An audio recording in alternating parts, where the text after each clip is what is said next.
al comité realizador, no sé si para evitar enredos. Agradecer a la organización, volverme a invitar al evento. He sido parte de este evento ya durante cada vez que he participado. Me agradezco a todos ustedes de volver a también las estudios, tanto muy que soy periodista también de la maestría, de la UPTC. Entonces, y para empezar, y continuando con el agradecimiento a todos los que nos están siguiendo a través de las redes sociales, familiares en vivo a través de YouTube, familiares, amigos y todas las personas queridas que llevamos en nuestro corazón. Ahora bien, algunos dirán que el tema de la corrupción ha sido tan redundante en los últimos años y no tenemos resultados efectivos mediante los cuales podamos abordar la problemática. Sin embargo, estoy muy feliz de ver que en todas las últimas disertaciones se ha hablado de la corrupción, de temas de contratación estatal, de temas de contratación privada y pública que generan actos y efectos de corrupción. Cuando busqué el nombre para esta propuesta, que hace parte de mi tesis de la maestría de Derecho.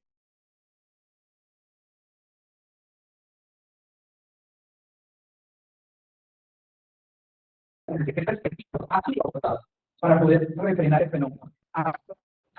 Aportar diferentes circunstancias o impuestales, pero que existan o se eviten realmente resultados para frenarlas.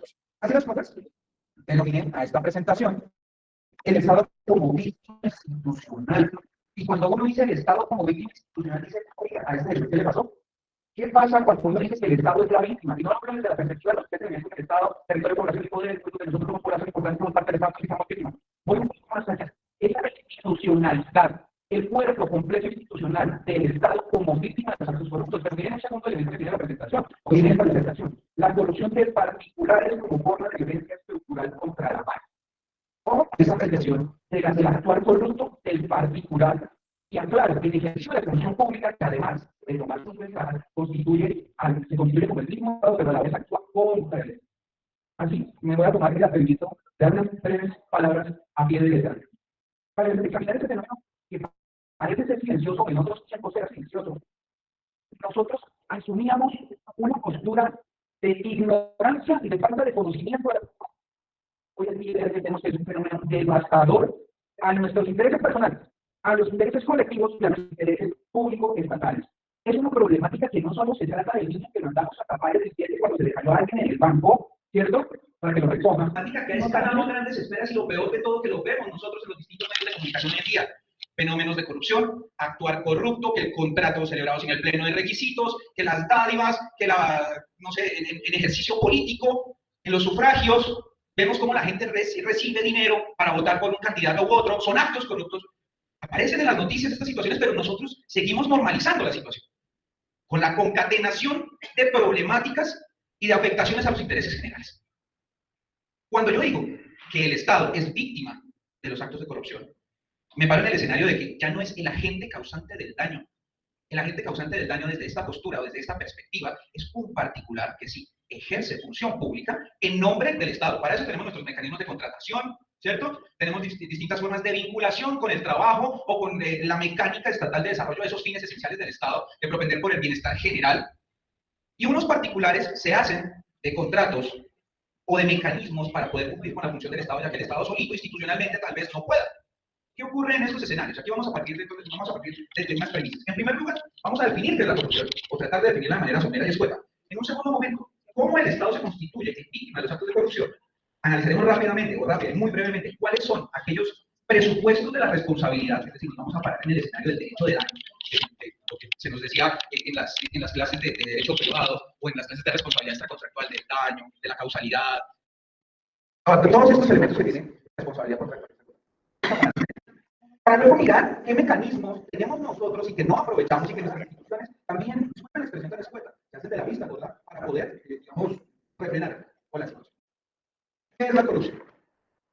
Alguna vez un maestro decía, hay tantas definiciones de corrupción como personas que quieran definirla, porque lo que puede ser corrupto para uno puede no serlo para otro.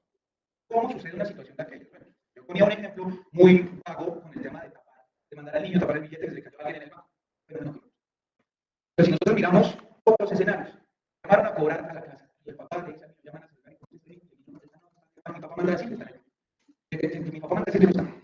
Cuando nosotros enseñamos a nuestros hijos a decir ese tipo de mentiras para cubrir un fenómeno que sabemos que no es correcto, hay corrupción.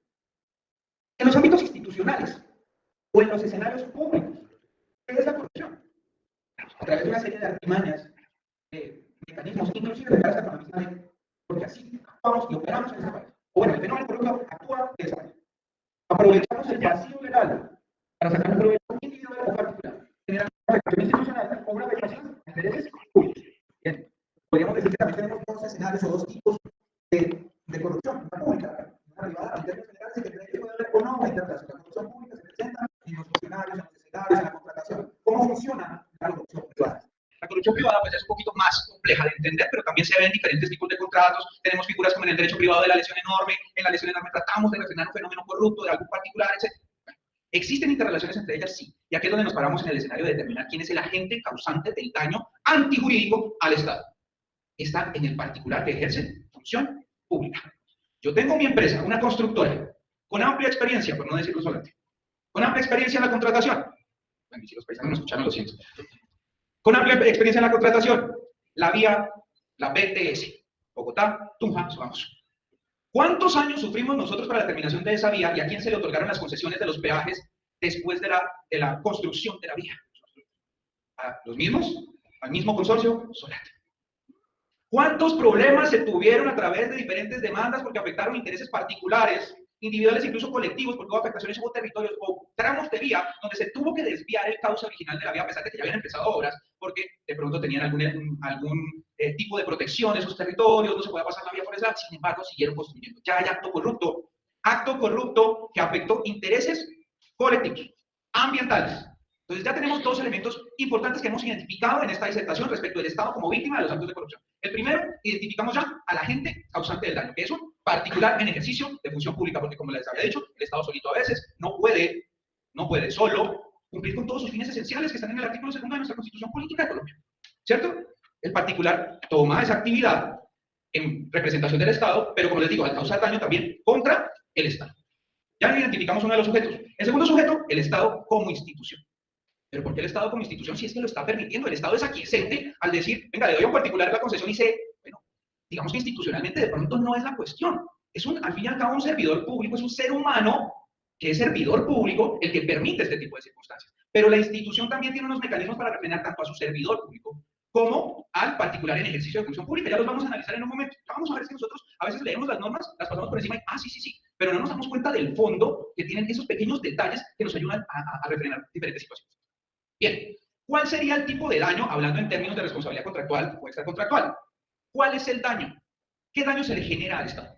¿Cuáles serían esas situaciones por medio de las cuales yo diga, no, si el Estado se ve absolutamente afectado por el actuar de estos privados o porque un contrato se celebró sin el pleno de requisitos y se cobró 3 o 4 veces? ¿Cuál sería el daño? Primero podemos analizar un elemento económico. Hay afectación patrimonial del Estado. Pero ¿qué pasa con el elemento moral? No, pero es que las instituciones, hablamos de derecho moral o de la moral en las instituciones. Claro que hablamos de la moral en las instituciones, y no solo hablamos de la moral entendida como nos lo dice el derecho público, de la moral administrativa. Nosotros hablamos de esa percepción que tiene el ciudadano de la institución. Ese es el daño moral o la afectación moral que se le genera al Estado. Si yo veo que una institución, ejemplo, la alcaldía de Tangamandape, de Tunjamandape, celebra un contrato, ¿cierto? Contrato que se cobra 4 veces, adendas presupuestales, falta de tiempo en la elaboración de los diseños, etcétera, etcétera, etcétera. Y lo cobramos 4 veces. Ya los ciudadanos van a decir, hombre, tienen los huecos hechos de esos puentes y no se ha puesto el primer ladrillo ni la primera volquetada de cemento. ¿Qué pasó? Pues ya no creo en esta alcaldía, ¿quién hace control de eso? Y ahorita hablamos de las veedurías ciudadanas. Hombre, las veedurías ciudadanas son importantísimas en todo el proceso de refrenar el fenómeno corrupto. Si no hay participación ciudadana, si no hay control de la ciudadanía respecto al actual corrupto, pues nosotros estamos siendo totalmente tolerantes con la situación. No estamos llegando a ningún fin. Nosotros mismos, como población o como parte del Estado, permitimos que nos afecten, pero no hacemos nada. Las veedurías son importantes. Listo. Encontramos dos tipos de daño. Un daño patrimonial y un daño moral. ¿Existirá algún otro tipo de daño que se le pueda causar al Estado? Cuando nosotros hablamos de esos elementos de carácter cierto, personal, antijurídico, persistente en el tiempo, listo, los daños están ahí. ¿Cómo los vamos a refrenar? ¿Cómo los vamos a controlar? ¿Cómo vamos a hacer que el Estado recupere esos dineros, por ejemplo, que se le han quitado a través de un actual corrupto? Y la regla general es decir, 1474, Estatuto Anticorrupción. yo tengo mis serias y muy grandes reservas respecto al Estatuto Anticorrupción. Ya se las voy a plantear. Bueno, en ese orden de ideas, la ética, la moral administrativa, el perjuicio patrimonial son el daño sufrido por el Estado. Nosotros somos Estado, pero como en nuestra disertación estamos hablando de la institucionalidad, tenemos que pasar a observar qué condiciones o qué características legales tiene el Estado para poder frenar la situación. Nosotros podríamos hablar de diferentes tipos o elementos de reparación que existen, esa reparación patrimonial, la reparación extrapatrimonial, la reparación simbólica, los 4 elementos que nos da la resolución 147 de las Naciones Unidas. Tantos elementos para reparar, pero una institucionalidad, ¿cómo se la repara? Aquí ya es momento de decir qué mecanismos tenemos nosotros en Colombia. Ay, me decía, pero ¿por qué el Estado es sujeto dentro de esta fórmula jurídica de la reparación o dentro de esta fórmula jurídica del derecho de daños? Yo recuerdo, si no estoy mal, en el Código de Procedimiento Penal y también en la Ley 1448, la Ley de Víctimas, artículo 3, ¿quiénes son víctimas? ¿Quiénes son víctimas? Toda persona o grupo de personas que haya recibido un perjuicio o una violación a un derecho. ¿Qué es el daño? ¿Alguien recuerda qué es el daño desde la concepción jurídica? Una aminoración de un interés jurídico que una persona no tiene la obligación de soportar por el actuar de otra y que tiene su derecho a ser indemnizada. Ya entendimos entonces que bajo ese presupuesto, esas definiciones teóricas, sí tenemos daño, tenemos sujeto activo del daño, sujeto pasivo del daño y una relación causal que pueden ser esos contratos, que puede ser ese actuar, el desenvolvimiento de la actividad estatal a través de particulares que no cumplen con esa función que deben. Ya definimos y entendimos que sí tenemos nuestros elementos estructurales y nuestros sujetos. Ahora, ¿cómo los frenamos? Aparte de, digamos, la Ley 1474, el Estatuto Anticorrupción. ¿Qué dice el Estatuto Anticorrupción? Que toda persona responsable de causar el perjuicio, ¿qué hace? Debe devolverle al Estado la plata que se robó. De ahí compulsarán copias a la Procuraduría para determinar si existen o no, o se cumplen los presupuestos para una declaración de responsabilidad, en este caso sería disciplinaria, y generar las correspondientes inhabilidades. Y nos quedamos con eso. Pero pongámonos en este escenario. Si es la alcaldía de Tujamantapio, ojo, la que pierde el dinero en un proceso, en un contrato, porque el operador no cumplió, cobró 4 veces, etc. ¿Cuál es la sanción que emite la Contraloría respecto a estos procesos? Un proceso administrativo sancionatorio como lo es el Estatuto Anticorrupción. ¿Cuál es la consecuencia? Devuelve la plata. ¿Y a quién se la devuelve? ¿A la alcaldía? No, señores. Se la devuelve al sector central. Mientras la alcaldía de Tujamantapio ya perdió ese presupuesto y le toca esperar a la vigencia fiscal del siguiente año a ver si recupera un poquito de eso o a ver si por favor le vuelven a dar el presupuesto suficiente para poder continuar con esa obra. Por eso mi reserva respecto a ese mecanismo. Yo en términos generales he sido un contradictor, no porque no se deba hacer, al contrario, sí se deben establecer este tipo de procesos. Pero la efectividad en la reparación del daño al Estado como institución en este tipo de circunstancias, la Contraloría no hace gran cosa. Y la plata regresa al sector central, no a la entidad o no a la institución que perdió el dinero por el incorrecto comportamiento del particular o de los funcionarios. Un problema grande, un problema grande. ¿Qué otros mecanismos tenemos nosotros en nuestro ordenamiento jurídico para refrenar este tipo de fenómenos? ¿Qué otras situaciones? Ustedes han leído el Código de Procedimiento Administrativo y de lo Contencioso Administrativo, Ley 1437 de 2011. Hay 2 articulitos maravillosos respecto particularmente de lo que es la reparación con indemnización de perjuicios en estos escenarios. Uno dice, no, es que el procedimiento administrativo y contencioso administrativo, popularmente llamado CEPACA, es para demandar al Estado. Y nos quedamos con eso, ¿cierto? Es que no hacemos la lectura juiciosa de los artículos que establecen la reparación directa y las controversias contractuales. Porque esos 2 mecanismos me permiten a mí, como institución, si yo soy el alcalde de Tujamantapio y el interventor del contrato era mi secretario de gobierno, mi secretario de infraestructura, no sé, alguno de mis secretarios. Yo como alcalde tengo la potestad, conforme al artículo de la reparación directa, de demandar a ese servidor público o demandar al particular que me generó la afectación. No leemos, dice, la misma pretensión podrá promoverla el Estado en contra de un particular cuando le genere una afectación a sus intereses. Y en términos de daño, si me están diciendo intereses, puede ser la plata, puede ser la moral administrativa. ¿Y por qué nos quedamos nada más con lo que hace la Contraloría? Yo puedo reparar, o puedo pedir mi reparación, mi indemnización de manera directa a quien me generó mi afectación sin esperar. Que además, eso es otro problema de la 1474. Igual que con la 2195. Pasan 5 años, prescribió. Caducó el mecanismo. ¿Qué hago yo entonces para qué? Hombre, tengo mis mecanismos a la mano. Debemos aprovechar esos mecanismos. Tenemos también una ley penal, ¿cierto? Una ley penal que nos permite buscar una sanción punitiva respecto del servidor público o del particular en ejercicio de función pública que no celebró el contrato con el pleno de requisitos o que celebrándolo con el pleno de requisitos no cumplió con todas las obligaciones que debía y por tanto es responsable penal.